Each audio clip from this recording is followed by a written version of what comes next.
देख रहे हो jolly the death story Sunil Kumar के साथ। जैसा कि आप सभी जानते हैं, नकारात्मक चीजों से यह दुनिया पूरी तरह से भरी पड़ी है। आज ऐसी ही एक घटना हम आपके सामने लेकर आए हैं जिसे सुनने के बाद आपके रोंगटे खड़े हो जाएंगे। जी हाँ दोस्तों, यह घटना है यूपी के एक गांव काशीपुर की। जैसा कि आप सभी जानते हैं, शादी विवाहों में सजने संवरने के लिए जो हम परफ्यूम डियो का प्रयोग करते हैं, उसकी सुगंध नकारात्मक शक्तियां सबसे पहले अट्रैक्ट कर लेती हैं। इसी शादी विवाह के चलते मनोहर सिंह ने अपना पूरा परिवार खो दिया। जी हाँ दोस्तों, यह कहानी हमारे साथ शेयर की है हमारे एक फ्रेंड प्रेम सिंह ने। सबसे पहले हम अपने मित्र प्रेम सिंह का धन्यवाद करना चाहते हैं जिन्होंने यह कहानी हमारे साथ शेयर की। लेकिन आज की इस कहानी को विस्तार में जानने से पहले अगर आप इस चैनल पर नए हैं तो इस चैनल को सब्सक्राइब करना बिल्कुल भी न भूलें। साथ ही बेल आइकन भी दबा दें ताकि हमारे आने वाले वीडियोस की नोटिफिकेशन आपको मिल सके।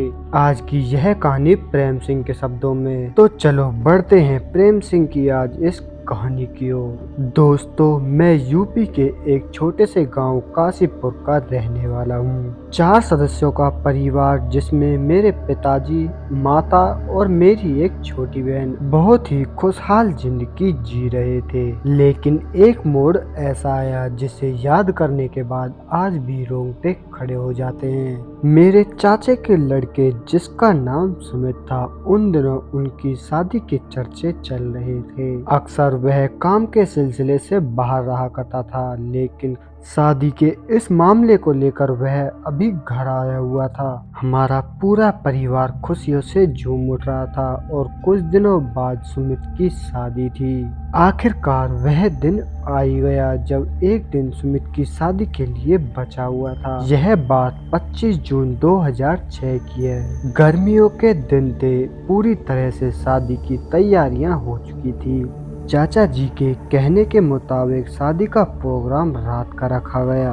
अगली ही सुबह पूरी तरह से घर बच्चों से भरा पड़ा था। पूरे घर में इधर उधर चहल पहल मची हुई थी और मैं अभी भी चाचा जी के बताए हुए कुछ कामों में जुटा हुआ था।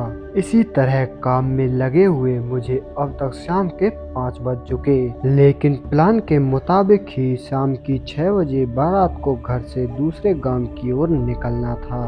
मैं अभी ये सब सोच ही रहा था कि अचानक से चाचा जी वहां पर आ गए, जो कि मेरे घर की ओर ही जा रहे थे। लेकिन मुझे वहां देख वो वहीं पर ठहर गए और मुझसे कहने लगे, अरे मनोहर सिंह, मैं तुम्हें बहुत देरी से ढूंढ रहा हूँ। सब लोग तुम्हारा ही इंतजार कर रहे हैं। चलना नहीं है क्या? जल्दी से तैयार हो जाओ। इतना कहकर वो वहां से निकल गए। लेकिन अब मैं भी तैयार होने के लिए घर की ओर निकल गया और जैसे ही मैं घर में पहुंचा तो पाया कि मम्मी, पापा और मेरी छोटी बहन पहले से ही तैयार हो चुके हैं। मैंने अभी अंदर पैर रखा ही था कि तभी पापा मुझसे कहने लगे, अरे बेटा, कब से हम तुम्हारा इंतजार कर रहे हैं। चलो जल्दी से तैयार हो जाओ, फिर चलते हैं। और कुछ ही मिनटों के अंदर मैं भी तैयार हो गया और तुरंत हमारा पूरा परिवार अपने चाचा जी के लड़के की शादी में जाने के लिए तैयार हो गया। और जैसे ही हम लोग सुमित के वहां पहुंचे, चाचा जी तुरंत हमसे कहने लगे, चलो चलो, पहले से ही हम बहुत लेट हो चुके हैं और लड़की वालों की तरफ से मेरे पास कई बार फोन आ चुका है, जिसके चलते हम बारात लेकर वहां से अगले गांव की ओर निकल पड़े और फाइनली वहां पहुंच भी गए। अब तक रात के 9 बज चुके थे। शादी का पूरी तरह से माहौल बना हुआ था। सभी लोग नाच घूम रहे थे। बहुत टाइम तक ऐसे ही नाच गाना चलता रहा, लेकिन कुछ देर नाच गाने के बाद हम लोग सुमित के साथ ही चले गए। अब तक हम सभी लोग सुमित के साथ ही थे और शादी की पूरी तैयारियां चल रही थी। साथ ही विवाह अब संपन्न हो चुका था। अब बस बाकी था घर जाना। बाकी सब पहले ही जा चुके थे। मेरा परिवार और मेरे चाचा का परिवार बस वहां पर बचा हुआ था। कुछ टाइम बाद सुमित और उसके पापा जी भी वहाँ से निकल पड़े, लेकिन मेरे और पापा जी को वहाँ पर कुछ काम के लिए कुछ देर के लिए ठहरना पड़ा। अब तक हमें वहाँ ठहरे हुए बहुत ही ज्यादा रात हो चुकी थी। तकरीबन रात के 1:30 बज चुके थे कि तभी पापा आते हैं और मुझे वहाँ से चलने का इशारा देते हैं, जिस पर तुरंत मैंने अपनी मम्मी और छोटी बहन को गाड़ी में बिठाते हुए सेल्फ मारकर आगे की ओर निकल पड़ा।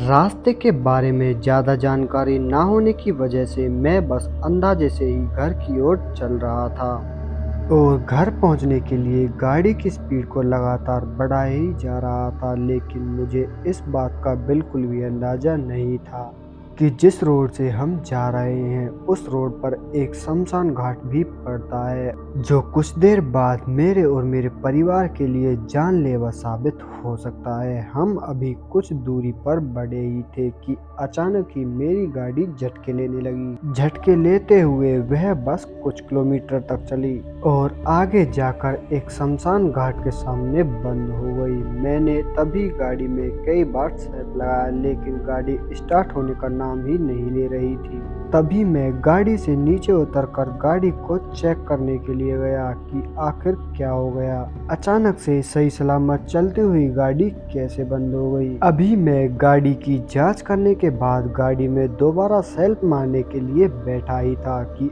अचानक से मेरी कार के सामने एक बुढ़िया आकर खड़ी हो गई, जिसे देखने के बाद हमारे रोंगटे खड़े हो गए और मेरी छोटी बहन वहां रोने लगी। तभी वह बुढ़िया हमारे नजदीक आने लगी, जिसे देख मैंने अपनी गाड़ी के चारों शीशे ऊपर कर लिए और पूरी तरह से गाड़ी को लॉक कर लिया। लेकिन जैसे ही वह बुढ़िया शीशे के पास आकर खड़ी हुई तो कहने लगी, यहाँ से वापस चले जाओ वरना सारे के सारे मारे जाओगे।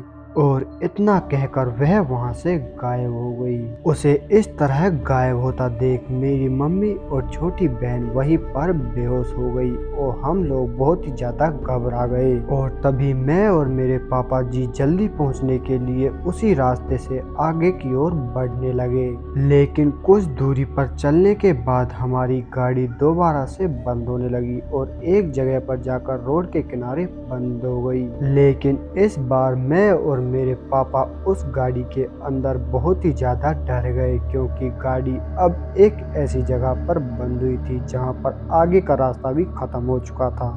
और तुरंत एक लड़की अचानक से आकर गाड़ी के सामने खड़ी हो गई। वह लड़की देखने पर ऐसी लग रही थी कि किसी शादी के मंडप से अभी उठकर आई हो, लेकिन वह लड़की हमारे बार बार हॉर्न देने पर भी वहां से नहीं हट रही थी, जिसके लिए हम दोनों गाड़ी से उसे हटाने के लिए उतर गए। हम अभी गाड़ी से उतरे ही थे कि अचानक वह लड़की वहां से गायब हो गई और अचानक से हमारे पीछे जाकर खड़ी हो गई और जोर जोरों से हंसने लगी। उसकी हंसी सुनते ही हम दोनों के पसीने छूट गए और जैसे ही हमने पीछे देखने के लिए गर्दन घुमाई वह दोबारा से वहां से गायब हो गई। ये सब होता देख मेरे पापा जी डर के कारण वहीं पर गिर गए और जोर जोरों से हिलने लगे। उनकी जीभ अब पूरी तरह से बाहर निकल चुकी थी। वो कुछ इस तरह से हिल रहे थे जैसे किसी करंट ने उन्हें जकड़ लिया हो। और ऐसा होता देख मैं बहुत जोरों से वहीं पर रोने लगा और मैं अभी उन्हें उठाने के लिए उनके पास जा ही रहा था कि अचानक से मेरे पीछे से किसी ने पीछे से मेरे कंधे पर हाथ रखा। जैसे ही मैंने पीछे की तरफ गर्दन घुमाई तो पाया वही लड़की मेरे पीछे खड़ी थी और बहुत ही जोर जोरों से हंस रही थी। उस लड़की का चेहरा अब बहुत ही भयानक हो चुका था, जिसे देखने के बाद मेरे शरीर से प्राण निकल चुके थे। अब तक बचने की सारी उम्मीदें मैं खो चुका था। लेकिन तभी वह चुड़ैल मुझसे कहने लगी कि पहले तो तुम लोग इतनी सुगंध के साथ यहाँ से निकलते हो और वो भी इतनी रात गए, और संकेत देने पर भी तुम किसी की बात का नहीं मानते, जिसका परिणाम अब तुम भुगत चुके हो। और इतना कहकर वह वहां से गायब हो गई। तुरंत मैंने अपने पापा को बिठाकर गाड़ी में बिठा लिया और वहां से वापस एक गांव की ओर निकल पड़ा।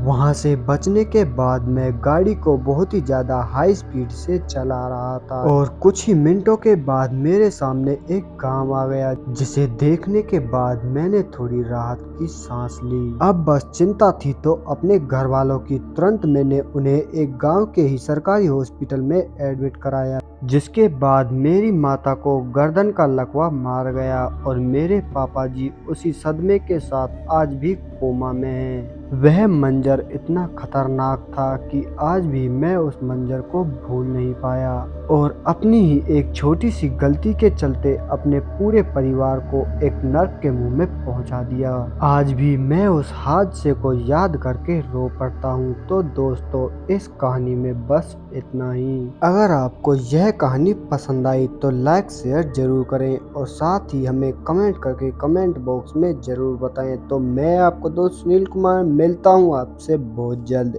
एक और ऐसी ही सच्ची घटना के साथ। तब तक के लिए बाय एंड टेक केयर।